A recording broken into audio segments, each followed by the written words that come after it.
ട്രംപിന് വീണ്ടും കിളി പോയി. കുറച്ച് നാളായിട്ട് പോയതാ. നിങ്ങൾക്ക് എപ്പോഴാണ് കിളി പോകുന്നത് തിരിച്ചു വരണമെന്നൊന്നും പറയാൻ പറ്റില്ല. മസ്കിനെ അടിച്ച് പുറത്താക്കിയതിന് ശേഷം ലെവലില്ലാതെയാണ് നടക്കുന്നത്. ഇപ്പോൾ തള്ളും ഇതുമൊക്കെ കഴിഞ്ഞു. ഇപ്പോൾ വീണ്ടും 12 രാജ്യങ്ങൾക്ക് പകരച്ചുങ്കം ഏർപ്പെടുത്തിയിരിക്കുകയാണ്. ഈ രാജ്യങ്ങൾ ഏതാണെന്ന് പറയുന്നില്ല. അത് ഞാൻ പറയില്ല. അത് കൊന്നാലും അമ്മച്ചേടെ പറയില്ല. കാരണം അവന്മാരൊക്കെ വന്നിട്ട് എടുത്തിട്ട് ഇടിച്ച് നോക്കുമോ എന്ന് ഇവർക്ക് പേടിയുണ്ടെന്ന് തോന്നുന്നു. എന്തായാലും കാരണം അവർ വീണ്ടും രംഗത്തിറങ്ങുകയാണ്.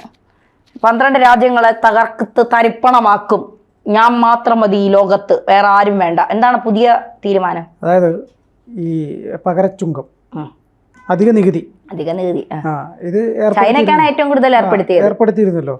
ഈ ഏർപ്പെടുത്തിയിരുന്ന സംഭവം പിന്നീട് അവർക്ക് തന്നെ തിരിച്ചടിയായി എന്ന് മനസ്സിലായപ്പോൾ ഒരു 90 ദിവസത്തേക്ക് അത് ഹോൾഡ് ചെയ്ത് വെച്ചു, നിരോധനം ഏർപ്പെടുത്തി. അതിപ്പോൾ സംഭവിച്ചത് എന്താണെന്ന് വെച്ച് കഴിഞ്ഞാൽ ഈ ജൂലൈ 9-ന് ആ നിരോധനം അവസാനിക്കും. സ്വാഭാവികമായിട്ടും വീണ്ടും നേരത്തെ ഏർപ്പെടുത്തിയ അധിക നികുതി നിലവിൽ വരും. പക്ഷേ ട്രംപിൻ്റെ തീരുമാനം ഈ ഒരു 12 രാജ്യങ്ങൾക്ക് മതി, ബാക്കി രാജ്യങ്ങൾക്ക് ഇളവ് കൊടുക്കാം എന്നുള്ളതാണ്. അതായത് പല രാജ്യങ്ങൾക്കും ചുമത്തുകയും പിന്നീട് താൽക്കാലിക നിരോധനം ഏർപ്പെടുത്തുകയും ചെയ്ത അധിക നികുതി നിരോധനം ജൂലൈ 9-ന് അവസാനിക്കാനിരിക്കെ US പ്രസിഡന്റ് ഡൊണാൾഡ് ട്രംപ് 12 രാജ്യങ്ങൾക്ക് കത്തയക്കും. സ്വീകരിക്കുക അല്ലെങ്കിൽ ഉപേക്ഷിക്കുക, ഇതാണ് അതിൻ്റെ പ്രധാനപ്പെട്ട കാര്യം. അതിൻ്റെ ഉള്ളടക്കം പറയുന്നത് തിങ്കളാഴ്ച ഈ രാജ്യങ്ങൾക്ക് കൈമാറാനുള്ള കത്തിൽ ട്രംപ് ഒപ്പുവെച്ചു. അധിക നികുതി ഏർപ്പെടുത്തിയതിന് ശേഷം 90 ദിവസത്തേക്കാണ് താൽക്കാലികമായി ആ തീരുമാനം മരവിപ്പിച്ചിരുന്നത്. അപ്പോൾ ജൂലൈ 9-ന് ആ 90 ദിവസം അവസാനിക്കും. അപ്പോൾ സ്വാഭാവികമായിട്ടും വീണ്ടും അധിക നികുതിയെക്കുറിച്ചുള്ള ചർച്ചകൾ വരും, അത് നടപ്പിലാവുകയും ചെയ്യും. അപ്പോൾ 12 രാജ്യങ്ങൾക്ക് കത്തയച്ചിട്ടുണ്ട്. ഒന്നുകിൽ നിങ്ങൾക്ക് വേണമെങ്കിൽ സ്വീകരിക്കാം, അല്ലെങ്കിൽ തള്ളിക്കളയാം. നമ്മളേതായാലും അധിക നികുതിയായിട്ട് മുന്നോട്ട് പോകാൻ തീരുമാനിച്ചിട്ടുണ്ട്. നിൻ്റെ സാധനങ്ങൾ ഇവിടെ വിൽക്കണമെങ്കിൽ ഞങ്ങൾ പറയുന്ന നികുതി അടയ്ക്കണം.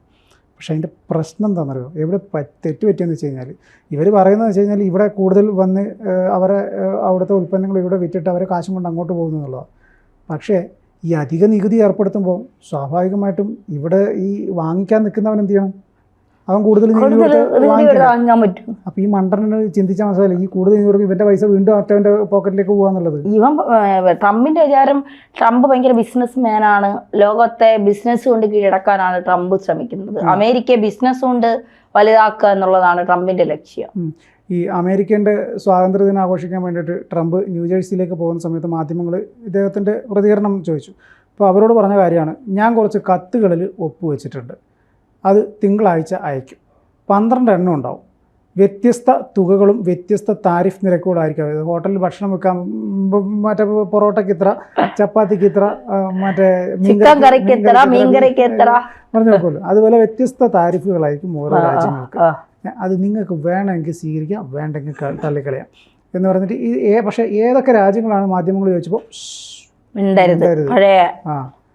അതെനിക്ക് സൗകര്യമില്ല, ഞാൻ അയച്ചോളൂ, നിങ്ങളത് ചോദിക്കാൻ നിൽക്കണ്ട എന്ന് പറഞ്ഞാൽ ഇങ്ങനെ പോയി. ഏപ്രിൽ US-ലേക്കുള്ള മിക്ക ഇറക്കുമതികൾക്കും 10% അടിസ്ഥാന താരിഫ് ഏർപ്പെടുത്തിയത് ട്രംപ് പ്രഖ്യാപിച്ചിരുന്നു. ഇത് കഴിഞ്ഞ ഏപ്രിൽ. ചില രാജ്യങ്ങൾക്ക് ഈ നിരക്കുകൾ 50% വരെ ഉയരാൻ സാധ്യതയുണ്ടെന്നും അദ്ദേഹം പറഞ്ഞത്. ഈ ചില രാജ്യങ്ങൾ എന്ന് പറഞ്ഞാൽ ചൈനയാണ്. പ്രത്യേകിച്ച് എടുത്തു പറഞ്ഞില്ല എന്ന് മാത്രമേ ഉള്ളൂ. ചൈനനെ ഷീ ജിൻപിങ്ങിനെ കാണാൻ പോലും ഇല്ല. പിന്നെ ഇത് നീട്ടി കൊടുത്ത ആര് ഇത് കൊടുക്കോത്തൊക്കെ മഴയും തണുപ്പൊക്കെ അല്ല, അങ്ങനെ എവിടെയും പോയി. ഇന്ത്യയെ സംബന്ധിച്ചിടത്തോളം സമയപരിധി അടിസ്ഥാനമാക്കിയുള്ള വ്യാപാര കരാറിൽ ഒപ്പുവെക്കില്ലെന്നും കരാറിനായുള്ള ചർച്ചകൾക്ക് സ്വന്തം നിബന്ധനകൾ വെക്കുമെന്നും കേന്ദ്ര വാണിജ്യ വ്യവസായ മന്ത്രി പീയൂഷ് ഗോയൽ വ്യക്തമാക്കിയിട്ടുണ്ട്. ട്രംപ് ഭരണകൂടത്തിലെ ഉദ്യോഗസ്ഥരുമായി ഉന്നതതല ചർച്ചകൾ നടത്തിയ ശേഷം ഇന്ത്യൻ പ്രതിനിധി സംഘം കഴിഞ്ഞ ദിവസം തിരിച്ചെത്തി. ഇന്ത്യ US വ്യാപാര കരാർ താമസിയാതെ ഉണ്ടാവാനും സാധ്യതയുണ്ട്. UK, വിയറ്റ്നാം എന്നീ രാജ്യങ്ങളുമായാണ് ഇതുവരെ US കരാർ പ്രഖ്യാപിച്ചിട്ടുള്ളത്. അതേസമയം US-ഉം ചൈനയും പരസ്പരം ചുമത്തിയ വൻ നികുതികൾ താൽക്കാലികമായി കുറയ്ക്കാൻ തീരുമാനമായിട്ടുണ്ട് എന്നും പറയുന്നു. പക്ഷേ അത് എനിക്ക് അത്ര വിശ്വാസം പോരാ. US-ഉം ചൈനയും തമ്മിൽ താൽക്കാലികമായിട്ട് കുറയ്ക്കാൻ തീരുമാനിച്ചിട്ടുണ്ടെന്ന്. ഈ 2 രാഷ്ട്രങ്ങളും തമ്മിൽ ഭയങ്കര ചകട ദുഷ്മൻ ആയതുകൊണ്ട് തന്നെ ഈ വ്യാപാര കരാറിൽ വലിയ നികുതി അവരെ ഏർപ്പെടുത്തിയത് സ്വാഭാവികമായിട്ടും 2 കൂട്ടർക്കും ബാധിതമാകും എന്ന് തോന്നുന്നു. ചൈനയ്ക്കും അതന്നെ. ഇന്ത്യയോടൊരു മൃദു സമീപനം ചിലപ്പോൾ ഉണ്ടാവാൻ സാധ്യതയുണ്ട്. പിന്നെ ഈ അമ്മാവന്റെ സ്വഭാവം എപ്പോഴാണ് മാറുന്ന പറയാൻ പറ്റില്ല. അപ്പോൾ അതാണ് അല്ല മോദിയെ കുറച്ച് ഭയമുണ്ട്. കാരണം എന്താ, പാകിസ്ഥാന്റെ ഇന്ത്യയും തമ്മിലുള്ള സംഘർഷത്തിൽ ഞാനാണ് അടങ്ങാൻ പറഞ്ഞത്, അപ്പോൾ ഇവരങ്ങ് അടങ്ങിയെന്ന്. അപ്പം മോദി പറഞ്ഞോട് മൂന്നാമതൊരു ശക്തി അത് ഇവിടെ വന്നിട്ടില്ല, അനാവശ്യം പറഞ്ഞാൽ അടിച്ച് ചള്ളാതിരിക്കുമെന്ന് പറഞ്ഞതോടെ പിന്നെ പറഞ്ഞ് പാകിസ്ഥാനോട് മാത്രമേ ഞാൻ പറഞ്ഞിട്ടുള്ളൂ, ഇന്ത്യയോട് പറഞ്ഞിട്ടില്ല. അത് മോദിയെ പേടിയുണ്ട്. അതല്ല, അപ്പോൾ അതാണല്ലോ നമ്മുടെ ഈ കേന്ദ്ര മന്ത്രി പീയൂഷ് ഗോയൽ പറഞ്ഞിട്ടുള്ളത്. അതായത് ഞങ്ങൾ അവിടുത്തെ ഉദ്യോഗസ്ഥന്മാർ വിവരമുള്ള ഉദ്യോഗസ്ഥന്മാരാണെന്ന് അവർക്കറിയാം, ട്രംപിനല്ല. ഉദ്യോഗസ്ഥന്മാരുമായിട്ട് സംസാരിച്ച് ഒരു തീരുമാനത്തിലെത്തിയതിനു ശേഷം മാത്രമേ വ്യാപാര കരാറിൽ ഒപ്പിടുകയുള്ളൂ.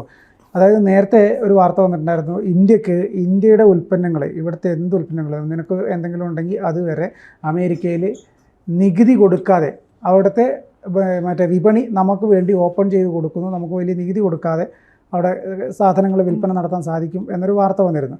പക്ഷേ അതിലൊന്നും അന്തിമമായിട്ടുള്ള ഒരു തീരുമാനമായിട്ടില്ല. രേഖകളിൽ മറ്റേ വ്യാപാര കരാറുകളിൽ 2 രാഷ്ട്രങ്ങൾ തമ്മിൽ ഇതുവരെ ഒപ്പുവെക്കുകയോ അങ്ങനെയൊന്നും ചെയ്തിട്ടില്ല.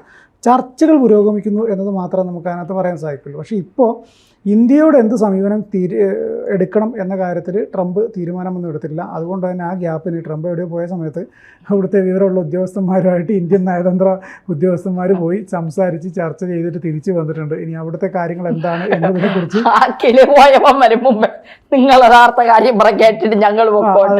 അപ്പോൾ അത് സംസാരിച്ചിട്ട് അവർ തിരിച്ച് ഇന്ത്യയിലേക്ക് വന്നിട്ടുണ്ട്. ഇന്ത്യയിൽ വന്നതിന് ശേഷം പ്രധാനമന്ത്രിയായിട്ടും മറ്റ് ഉന്നത ഉദ്യോഗസ്ഥന്മാരുമായിട്ട് ചർച്ച ചെയ്യും. അതിനുശേഷം ഇന്ത്യ ഒരു കരാർ വെക്കും.